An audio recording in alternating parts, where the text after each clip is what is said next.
Alejandría, capital de los últimos faraones del antiguo Egipto, los Ptolomeos.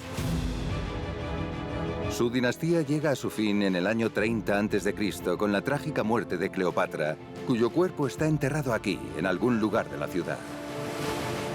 Sin embargo, pocos son los restos que ha dejado la última reina de Egipto. Mira, es una pasada. Esto es un peligro. Los arqueólogos siguen intentando encontrar nuevas pistas que les permitan reconstruir los detalles de su singular destino. Esto se ha cincelado a mano, de arriba a abajo.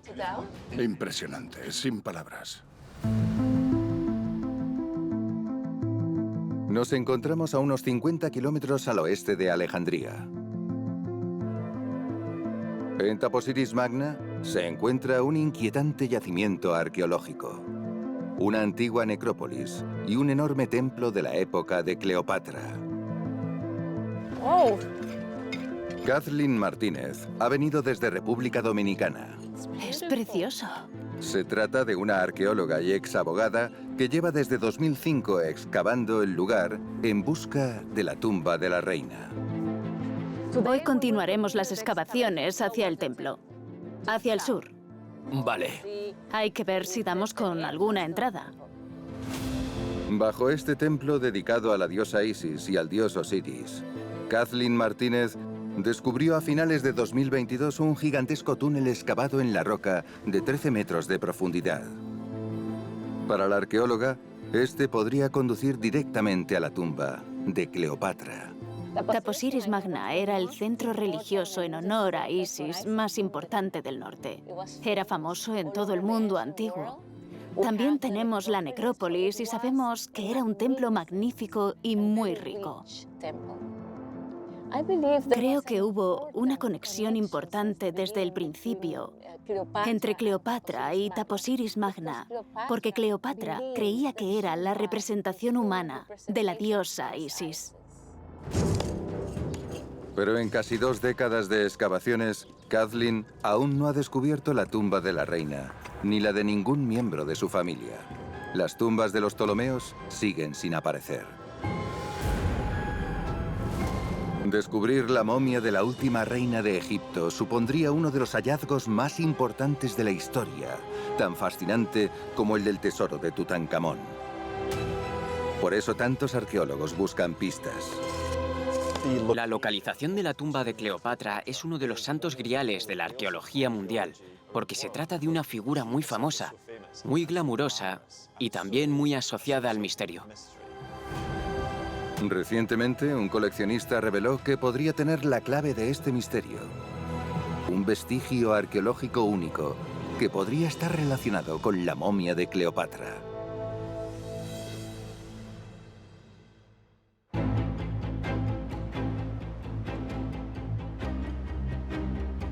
Ahora viajamos hasta Connecticut, en Estados Unidos, para ver una pieza que encarna todo aquello en lo que se ha convertido Cleopatra, una leyenda. John Resnikoff es un famoso coleccionista estadounidense. En este reducido espacio podemos encontrar miles de reliquias de personalidades de todas las épocas. Pero en una caja fuerte, John guarda su mayor tesoro. En esta caja fuerte tengo gran cantidad de documentos y de reliquias valiosas. En fin, cosas que creo que son dignas de ser protegidas.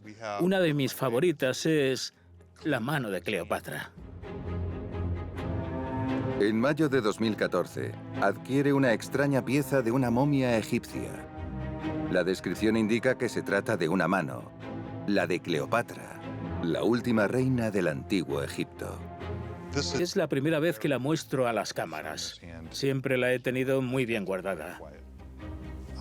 Quise conservarla aquí un tiempo antes de decidir qué hacer con ella, pero creo que ya es hora de ponerse a investigar. ¿Nos encontramos ante un fragmento de la momia de la famosa Cleopatra? Y si no, ¿de quién? La investigación de este caso pendiente desde hace 20 siglos nos revelará la verdad. Es una mano muy elegante. Incluso hay muestras de que aquí llevó un anillo. A lo mejor se lo llevó algún saqueador de tumbas, pero eso no lo sabemos. La mano está muy bien conservada para lo antigua que es. Para entender cómo llegó esta reliquia a Estados Unidos, es necesario volver a los orígenes de su descubrimiento. Nos remontamos al siglo XVIII, en Egipto.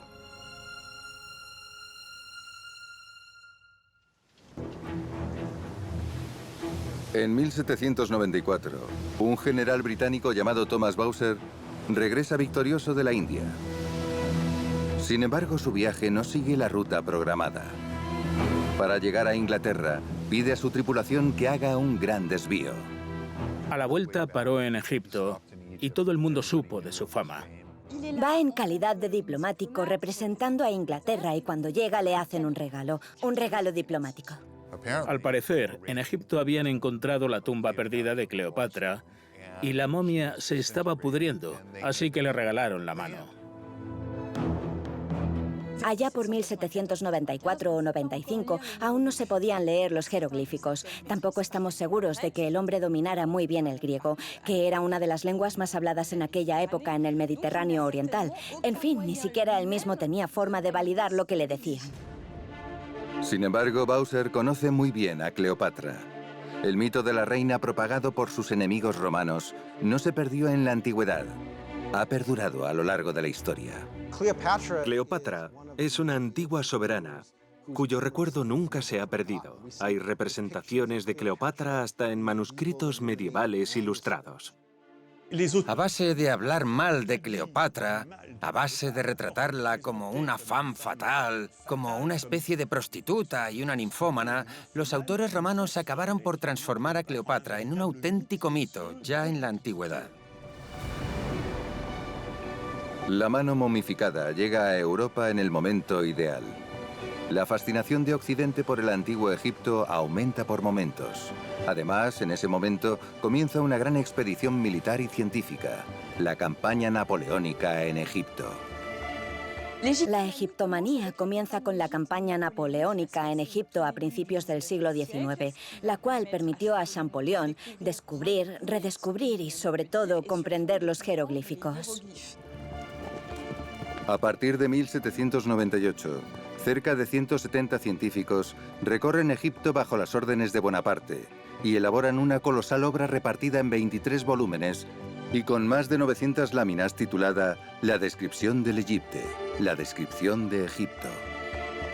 La obra cautiva a las masas y las momias causan furor.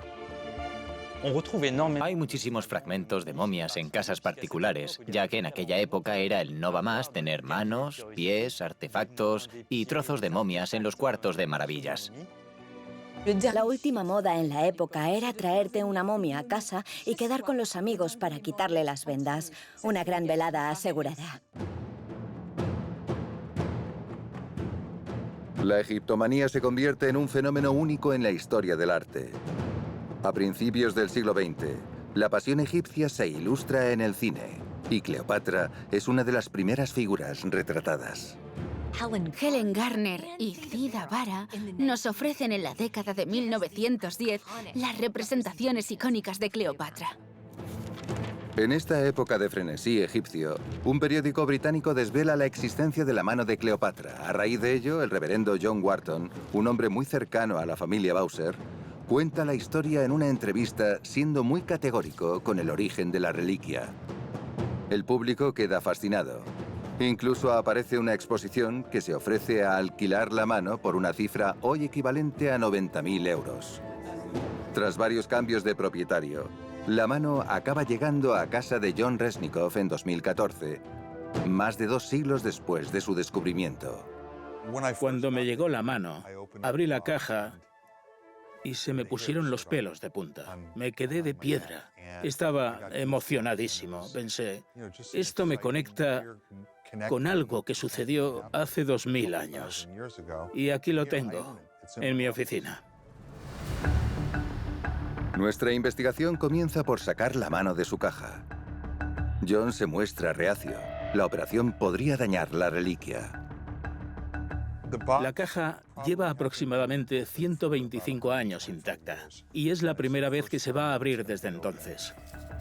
Dada su relevancia histórica, accede a sacar la mano de la caja, aunque exige que ésta no salga de Estados Unidos.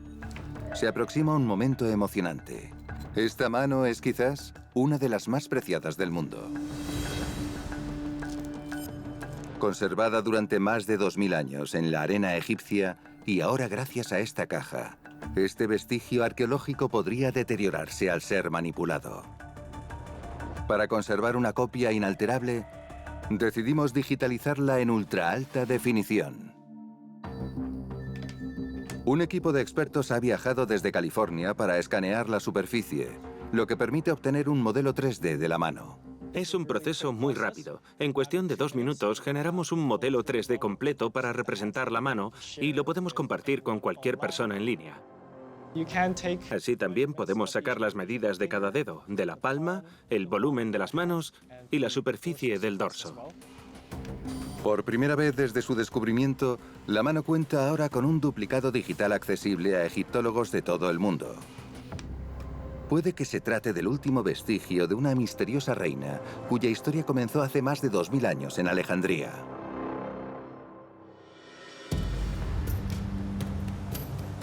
Cuando Cleopatra nace en Alejandría en el año 69 a.C., los Ptolomeos llevan ya más de 2 siglos gobernando Egipto. El padre de Cleopatra es el rey Ptolomeo XII. Su madre se desconoce. Su padre la designó como principal heredera, así que tenía que reinar. Como dictaban las costumbres de la época, le dijo: te tienes que casar con tu hermano menor Ptolomeo XIII y así gobernaréis juntos. Pero ella, con 16 años, se encontró con un chiquillo de 13 que era un poco idiota y que estaba totalmente manipulado por los consejeros de palacio. Estos enseguida se dieron cuenta de que no podían manipular a Cleopatra porque tenía un carácter fuerte y una gran visión política.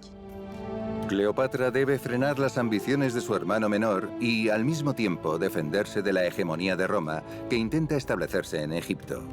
Para ello cuenta con un as en la manga: su excepcional cultura e inteligencia. Cleopatra creció aprendiendo en la biblioteca de Alejandría. Tuvo acceso a una enorme cantidad de documentos. Se dice que hablaba 9 o 10 idiomas. Griego, por supuesto, y también egipcio y otras lenguas. Era una joven muy culta. Los hermanos y la hermana de Cleopatra envidian su poder y traman una venganza. Para evitar este destino, Cleopatra se deshace de ellos, uno a uno. Fue muy hábil y eliminó a todos los hermanos que podían gobernar. Así se aseguró el trono. En el año 44 a.C., Cleopatra se encuentra por fin sola en el poder. Se instala en la ciudad que la vio nacer y que también le serviría de tumba: Alejandría.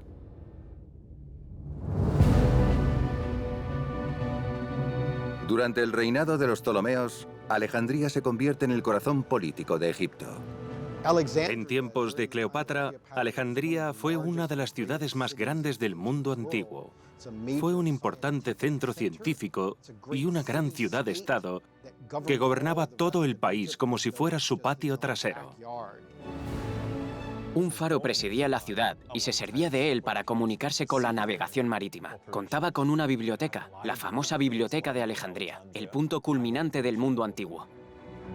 Fundada por Alejandro Magno, la ciudad se convierte en la principal metrópoli del mundo griego bajo la dinastía tolemaica, establecida por Ptolomeo, uno de los generales de Alejandro Magno tras el asesinato de este. La influencia de Alejandría se hace notar en todo el mundo. Pero la ciudad actual no se parece en nada a la de Cleopatra. Todo rastro de su paso ha sido borrado, o mejor dicho, devorado.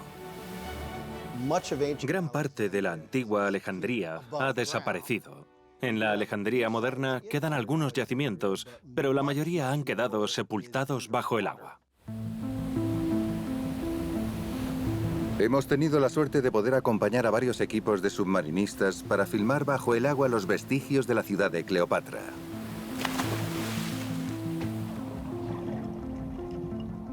Bajo el puerto de Alejandría hay restos del palacio de Cleopatra, fragmentos del famoso faro, etc. Es toda una maravilla.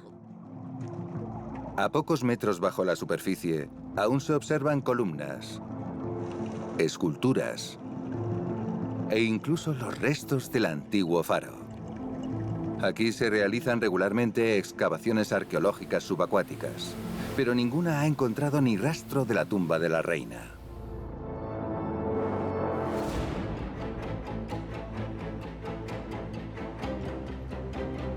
En París se ha realizado un escáner informático de la mano momificada. La copia digital ya está lista para un primer análisis.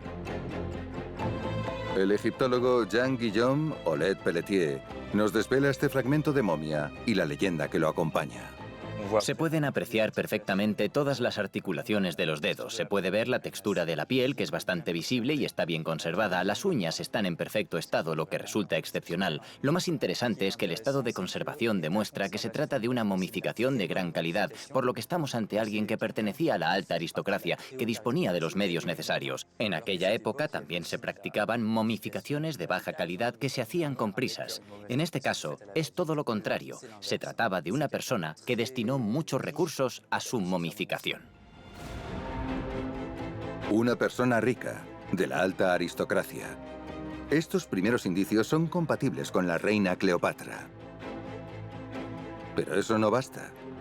Vamos a hacer que un patólogo forense e investigadores de Europa analicen fragmentos de la mano. Para que puedan estudiar el objeto físicamente, sin trasladarlo, optamos por una técnica revolucionaria en arqueología: la impresión 3D del fragmento original.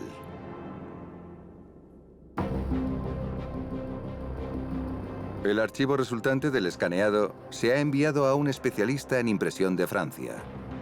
Gracias a este proceso, los científicos podrán estudiar la mano y determinar dónde tomar muestras sin manipular los restos originales conservados a miles de kilómetros de distancia. Antes de trabajar con esta mano en 3D, ya teníamos aplicaciones de este tipo en arqueología. Esto, por ejemplo, es un humano, un Homo heidelbergensis, que se encontró en Italia, creo, hace unos 350.000 años. Aquí hay algunas piezas que imprimimos a partir de escaneos para el Museo del Hombre. Los equipos recortarán virtualmente el modelo digital antes de imprimirlo, utilizando una de las mejores técnicas disponibles sirviéndose de resina. En función de los distintos procesos, la máquina producirá el archivo 3D capa por capa y, por último, el objeto final. La definición que obtenemos en estas piezas arqueológicas cuando queremos reproducir los detalles es de unas 80 micras de grosor por cada capa sucesiva. Eso supone unas 15 horas de impresión.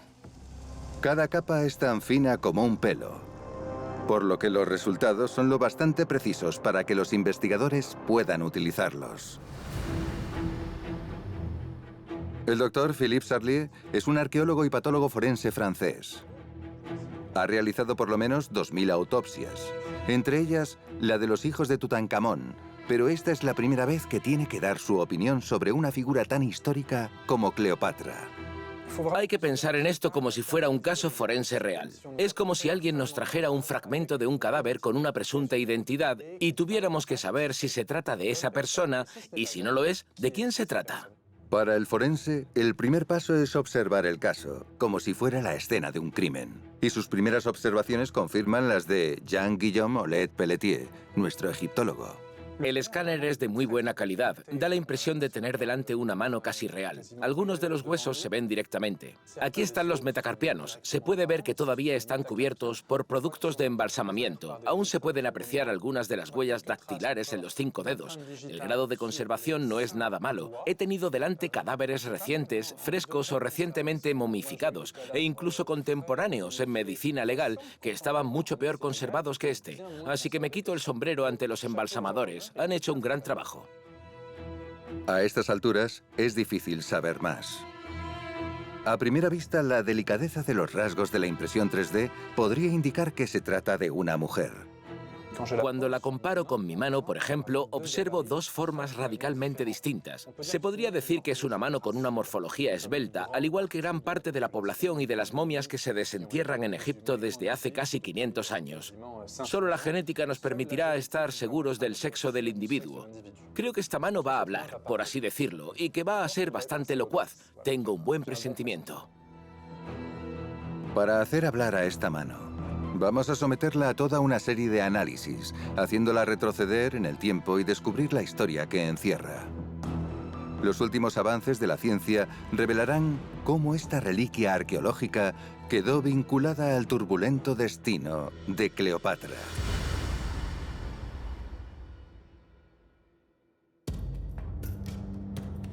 El reinado de Cleopatra no es nada halagüeño. La vecina República de Roma quiere dominar el Mediterráneo y controlar las tierras de los faraones.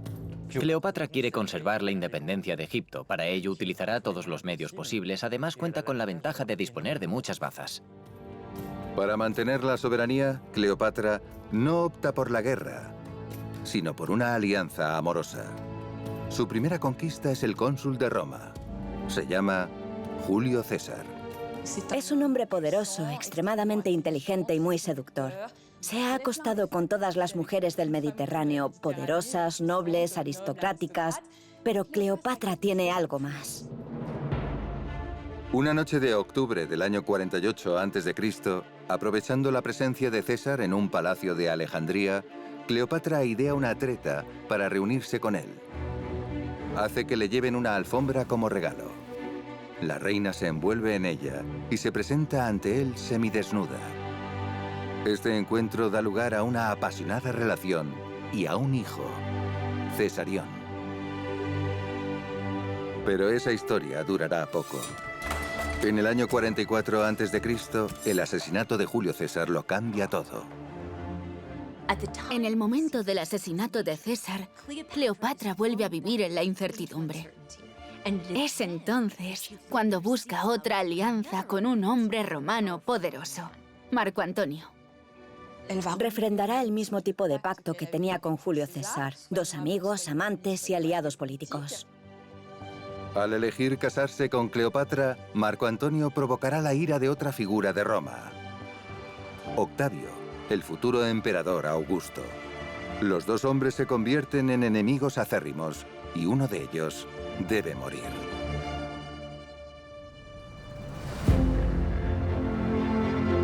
Estamos de vuelta en Connecticut, Estados Unidos, donde se encuentra la copia original de la mano momificada. Esta mañana tenemos una cita en el Yukon Health, en la ciudad de Farmington. Este hospital está equipado con las últimas innovaciones médicas. Pero esta vez, los equipos de radiología acogen a una paciente muy especial. La mano momificada de Cleopatra será sometida a un escáner de rayos X para revelar su estructura interna con suma precisión. ¿No os parece que son muy largos? Comparados con unos normales, son dedos larguísimos. Sí. Los doctores Moss y Baldwin dirigen esta peculiar operación. Hemos colocado la mano sobre la mesa del escáner y la hemos hecho pasar por él mientras una unidad de rayos X giraba a su alrededor. Este ordenador de aquí, de esta sala de control, puede generar modelos o volúmenes 3D de la mano para poder manipularlos y hacerlos girar en el espacio. Se ven perfectamente todos los huesos, como cabía esperar. Se observan las articulaciones. Incluso podemos ver algunos de los tendones, que son las conexiones entre las articulaciones y los músculos que ya no están. La cantidad de detalles que obtenemos de esta imagen es increíble. Gracias a esta radiografía tridimensional, los médicos han hecho un curioso descubrimiento. Estamos bastante convencidos de que hay una fractura aquí, en el medio de lo que llamamos la falange proximal del dedo meñique. Y no hay pruebas de que haya sanado. Por lo tanto, creemos que se trata probablemente de una lesión que se produjo ya sea durante el proceso de momificación o tal vez cuando se obtuvo la mano. ¿Y cómo calificaríais la conservación de esta mano? Es increíble. Por ejemplo, si te fijas en la uña del dedo corazón, se conserva perfectamente. La fractura que observamos se produjo sin duda alguna al recuperar la momia. El equipo nos propone regresar a Francia con todos los datos del escáner para presentárselos al patólogo forense Philippe Charlier, que proseguirá con el análisis. Pero antes de salir de Estados Unidos, aún nos queda una operación delicada por realizar: la toma de las muestras que encierran la clave del enigma. La primera prueba será la datación por carbono 14. Necesitamos saber la antigüedad de estos restos. Si tenemos algo del siglo XV a.C. o del siglo III después de Cristo, por defecto, podremos descartar la identidad de Cleopatra. Cleopatra se suicidó en el año 30 a.C. El análisis del carbono 14 es tan potente que permite conocer la fecha de la muerte de la persona momificada. Se toma una muestra de los huesos y los músculos y se coloca en un frasco estéril para llevarla a Francia. La segunda muestra se toma para un análisis molecular que determine la composición del embalsamamiento. Hay 4 clases de embalsamamiento. La primera es, digamos, la de lujo, un embalsamamiento extraordinario. La cuarta es un embalsamamiento de urgencia, de bajo coste. Veremos si nos encontramos con la primera, segunda, tercera o cuarta clase de embalsamamiento.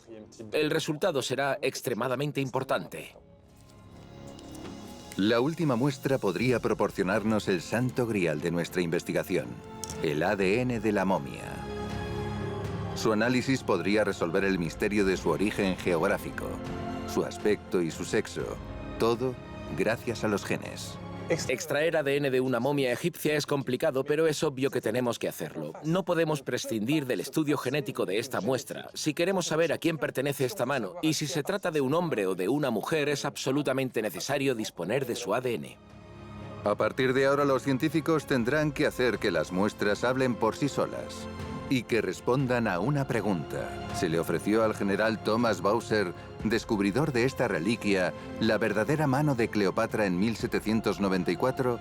¿O fue objeto de una prodigiosa maquinación que ha durado hasta nuestros días?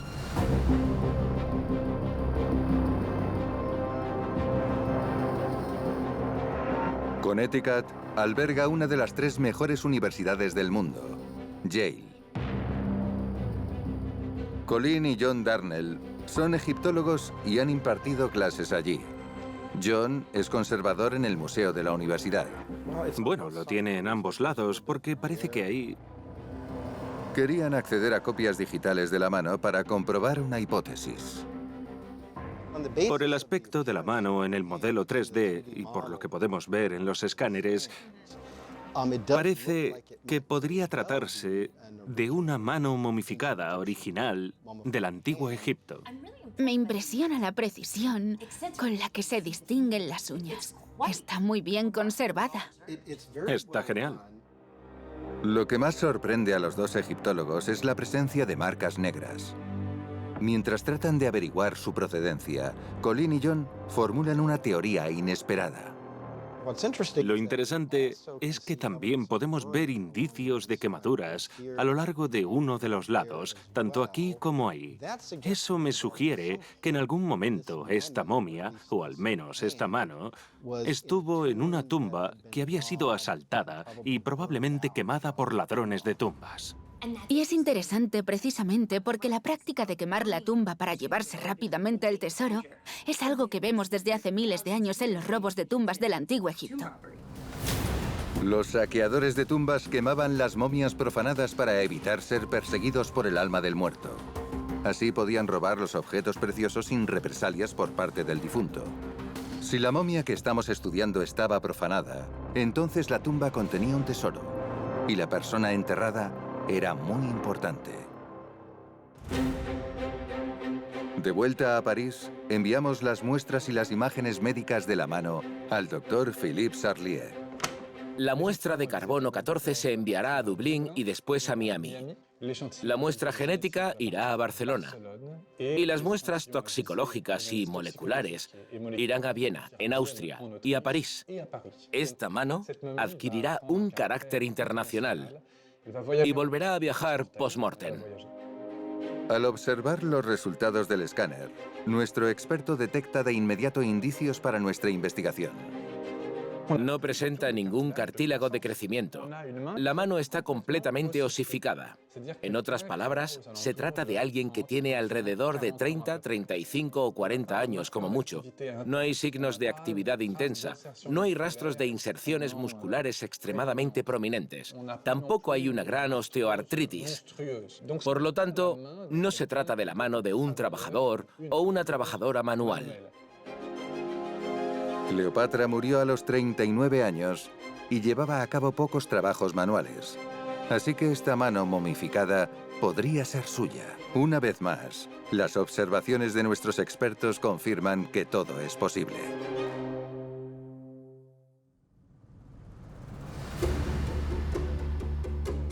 Estamos de vuelta en Egipto, en el delta del Nilo. En Taposiris Magna, cerca de Alejandría, la arqueóloga dominicana Kathleen Martínez prosigue las excavaciones que inició hace casi 20 años en el templo dedicado a la diosa Isis. Esta mañana los trabajadores están terminando de despejar uno de los pozos que dan acceso a los túneles excavados bajo el templo. Estas decenas de metros de misteriosos caminos permiten comprender mejor los modos de vida de la época tolemaica. Este túnel es inmenso. Después de años excavando los túneles, descubrimos que cada 30 metros hay un pozo. Es una red de túneles y hay por lo menos 2 equipos trabajando en direcciones opuestas, tratando de encontrarse siguiendo las marcas que dejaron los obreros en la antigüedad. Estos túneles se utilizaban para transportar grandes cantidades de agua, pero para Kathleen Martínez también tenían otra función, vinculada al uso del templo por parte de los Ptolomeos, incluida Cleopatra. A mi juicio, los túneles tienen varios usos. Uno era moverse por debajo del templo para pasar desapercibido. Y también creo que debido a estos túneles y a la complejidad que tienen, Cleopatra podría haber elegido Taposiris Magna como lugar de descanso eterno. Las marcas que dejaron los obreros demuestran el cuidado que se ponía en estos pasadizos subterráneos. Sus paredes, perfectamente cinceladas, sugieren que fueron utilizadas por personas de alto rango. Esta hipótesis la confirman los numerosos restos arqueológicos descubiertos en el suelo. Durante cada temporada de excavaciones, los objetos se almacenan en el anticuario, un lugar secreto donde se guardan los valiosos tesoros de Taposiris Magna.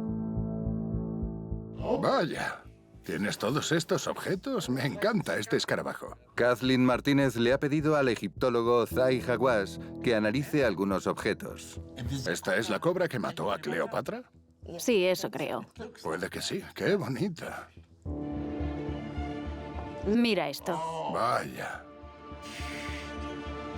Pesa un montón. ¿Crees que esta es Cleopatra? Podría ser, sí. Kathleen Martínez analiza cada objeto descubierto durante sus excavaciones, porque los restos arqueológicos que nos dejó Cleopatra son peculiares y preciosos. Los objetos que has descubierto deberían animarte a excavar más, hasta conseguir desvelar los secretos de Cleopatra y Marco Antonio.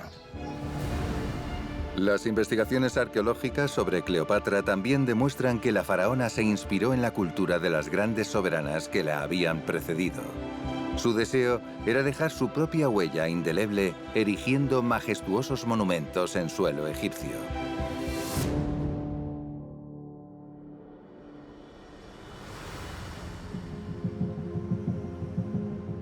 En el laboratorio de la Universidad Paris-Saclay, el patólogo forense Philippe Charlier acaba de recibir los primeros resultados. Proceden de los análisis de los productos para embalsamar que se recogieron. El análisis elemental y molecular permite determinar la composición de la costra negruzca de la superficie de la mano. Esto nos dice si la mano es en realidad una momia egipcia y a qué clase de momia pertenece. Descifrar los datos en bruto proporcionados por instrumental muy potente llevará varias horas. Los compuestos identificados son especialmente inquietantes. Hay 3.000 páginas de datos, así que hay mucho que leer. Eso demuestra que la composición de este producto para embalsamar es extremadamente compleja. Se utilizan un gran número de sustancias aromáticas. Hay muchas materias primas. Tenemos betún, natrón, ácido palmítico. También hay otras sustancias de origen vegetal. Incluso la temperatura a la que se depositan los productos de embalsamamiento es perfecta. No hay carbonización de las yemas de los dedos, como se vio paradójicamente en la momia del faraón Tutankamón. Para nuestro experto, la conclusión es obvia.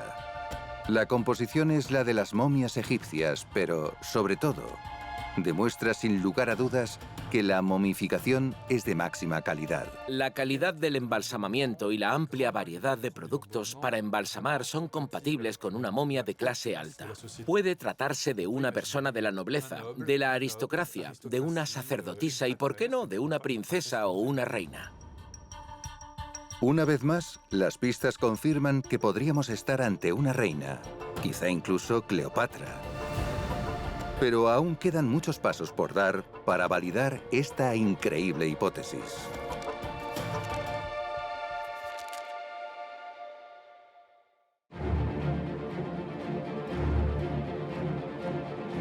En Taposiris Magna, al oeste de Alejandría, Kathleen Martínez sigue buscando la tumba de Cleopatra. Voy a enseñarte esta tumba. Es muy relevante porque pertenece al periodo tolemaico. Ha invitado al famoso egiptólogo Zahi Hawass para que la acompañe y así poder enseñarle sus últimos descubrimientos, los cuales la acercan a la reina. Mira esto, son cobras. Vaya, increíble. Sí. ¿Qué hay dentro del nicho?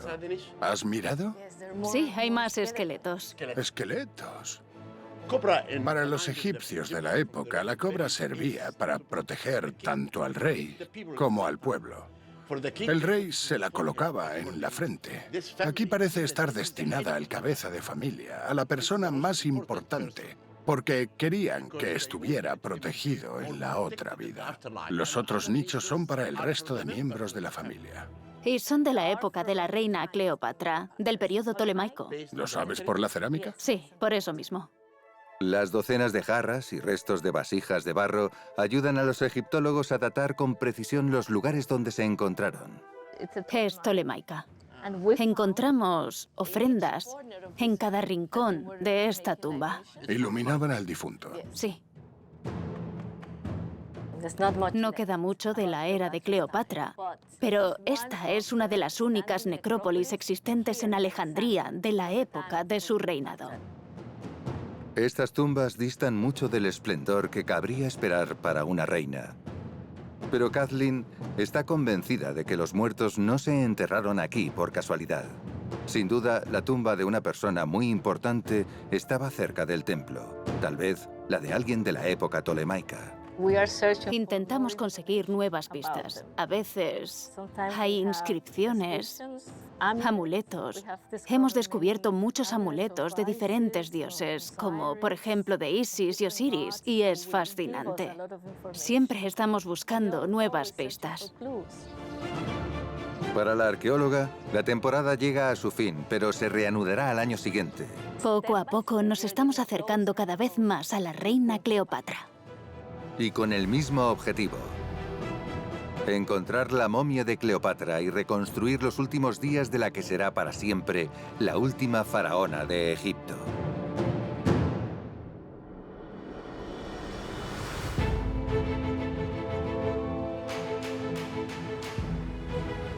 El emocionante final de Cleopatra contribuyó a crear su leyenda. Corre el año 31 a.C. y la reina y su amante Marco Antonio han perdido ante la flota de Octavio en la costa occidental de Grecia. El destino de esta reina fue trágico. Murió tras la batalla de Accio, o Actium, en la que se alió con Marco Antonio contra Octavio. La reina huye a Alejandría. En agosto del año 30, Marco Antonio se suicida ante las tropas invasoras de Octavio. Cleopatra está rodeada y sabe que no tiene escapatoria. Pero la reina ya ha previsto su fin. Va a una habitación del Palacio Real donde se dice que a la hora señalada pide que le traigan una serpiente en una cesta de higos. Según los historiadores, Cleopatra planeó que la mordiese una cobra para evitar que la capturasen los romanos. Al elegir la muerte, se libró de la vergüenza. Los últimos momentos de la vida de Cleopatra no están claros. ¿Qué ocurrió realmente en ese mausoleo? ¿Pudieron los egipcios esconder la momia de la reina en un lugar poco visible para protegerla de los romanos? ¿Qué fue de su tumba? El misterio persiste, pero la búsqueda continúa.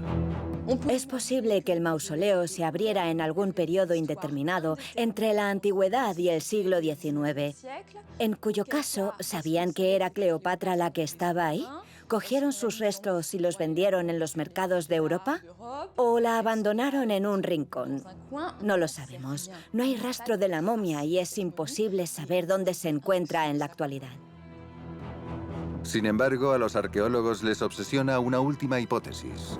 Como una maldición, la ciudad de Alejandría sufrió una serie de terremotos y tsunamis después de la época romana.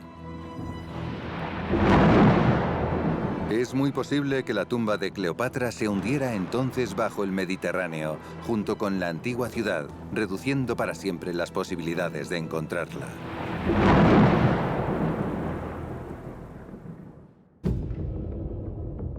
En París, 2 meses después de que se tomaran muestras de la mano momificada de Cleopatra, el doctor Philippe Sarlier recibió los resultados de la datación. Por fin conoceremos la fecha exacta de este tesoro arqueológico. Las muestras no se tomaron del producto para embalsamar, sino del propio hueso, es decir, del individuo en sí. El investigador empleó la técnica de datación por carbono 14, muy utilizada por los científicos. Es fiable porque este carbono está presente en todos los organismos vivos, pero tras la muerte, su concentración disminuye de forma constante.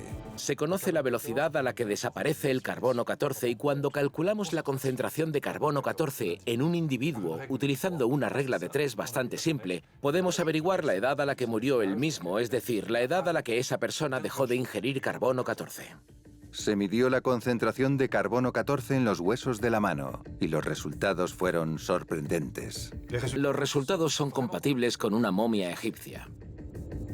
Está claro que los restos son antiguos, no se trata de una falsificación hecha en el siglo XIX, no hay duda. Por otra parte, es mucho más antigua que Cleopatra. La datación fiable al 95% se sitúa entre los siglos 8 y 6 a.C. En realidad estamos hablando de un periodo que corresponde al periodo tardío de Egipto. Los griegos ni siquiera estaban en Egipto en esa época, por lo que el individuo no podía llamarse Cleopatra conceptual o lingüísticamente, así que probablemente no era Cleopatra. Podemos estar absolutamente seguros de ello.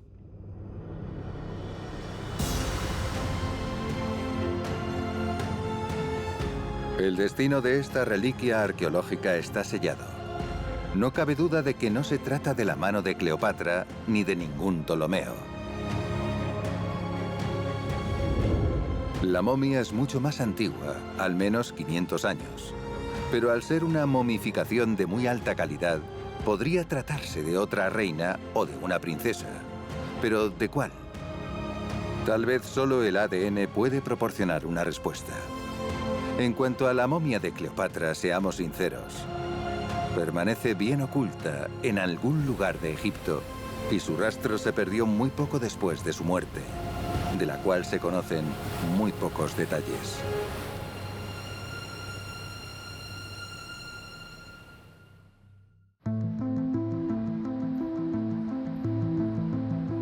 Barcelona, en el noreste de España. Aquí se encuentra el Parque de Investigación Biomédica, donde trabajan destacados expertos en genética humana. El profesor Carles Lalueza Fox es un biólogo especializado en ADN antiguo. Trabajó durante muchos meses con las muestras de la mano momificada y sus resultados son asombrosos. Es muy complicado trabajar con momias egipcias, ya sea debido al clima caluroso y a la humedad, o a las técnicas utilizadas para embalsamarlas. La cantidad de ADN contenida en las momias suele ser cercana a 0, debido a la antigüedad y conservación de los restos, pero el equipo de Barcelona ha logrado una proeza científica realmente única. Utilizando un pequeño taladro, extrajeron 20 microgramos de ADN de las muestras de la mano antes de que se disolvieran. La minúscula muestra de ADN humano detectada se separó y luego se secuenció. Si cuantificamos el porcentaje de ADN humano en la muestra, es bajo, del 0,06%. Así que tuvimos que generar millones de secuencias y obtener fragmentos legibles de ADN humano. Con menos del 0,1% del ADN humano disponible, el trabajo fue arduo, pero mereció la pena. Se puede utilizar el ADN para determinar el origen geográfico de la momia. Cada individuo, a través de su madre y sus antepasados maternos, hereda, por así decirlo, un marcador étnico o geográfico de una sociedad, de una comunidad. Se denomina haplogrupo. Tenemos pruebas sólidas de que el linaje mitocondrial de esta muestra es el haplogrupo R. Sabemos que el haplogrupo R es muy común en Arabia Saudí, Eritrea, Sudán y también en Egipto. Por lo tanto, podemos deducir que la persona detrás de la mano procedía de esta región. En mi opinión, se trata de una auténtica momia egipcia. Por tanto, la momia es auténtica, antigua y de la nobleza egipcia. Me siento muy satisfecho porque es dificilísimo obtener datos genéticos fiables de una momia egipcia de 2600 años de antigüedad. Es probablemente una de las momias egipcias más antiguas que ha dado tales resultados genéticos. Gracias a la mano traída por el general Bowser y al trabajo de los científicos, ahora tenemos una de las muestras secuenciadas de ADN humano más antiguas a partir de una momia egipcia. Solo hace falta leer el ADN para determinar finalmente el sexo del individuo. A primera vista, el tamaño de los huesos podría hacer pensar en una mujer, pero los cromosomas cuentan una historia muy diferente. Vemos que hay un cromosoma X y un cromosoma Y, así que es claramente un hombre, no una mujer. La mano de Cleopatra es en realidad una mano de hombre de la alta sociedad egipcia de 600 años antes de Cristo. Fue toda una sorpresa. Entonces, ¿cómo pudo atribuirse esta mano a Cleopatra desde 1794? ¿Mintió el general Bowser sobre su procedencia? Tras 2 años de investigación, el misterio parece por fin resuelto. Fue en Yale donde pudimos descifrar los últimos secretos de la historia de un farsante.